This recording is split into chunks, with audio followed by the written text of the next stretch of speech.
ગુરુદેવ તો મહાન વિશાળ વટવૃક્ષ છે.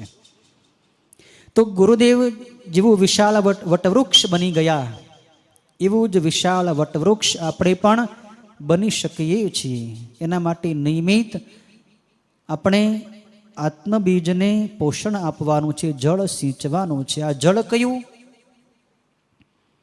આ જળ છે સાધના રૂપી જળ.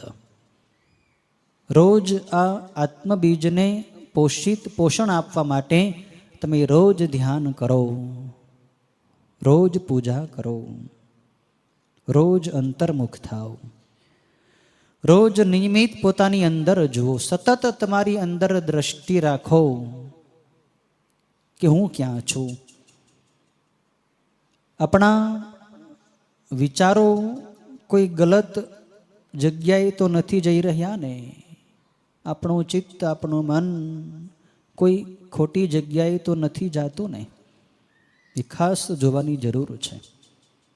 આપણા મનને આપણે સાચવવાનું છે. જેટલું તમે મનને સાચવશો, જેટલા તમે અંતર્મુખ થશો, તમારી અંદર જોશો, એટલું જ આ આત્મબીજ પોષિત થશે અને પોષણ મળશે અને એનો ઝડપથી વિકાસ થશે.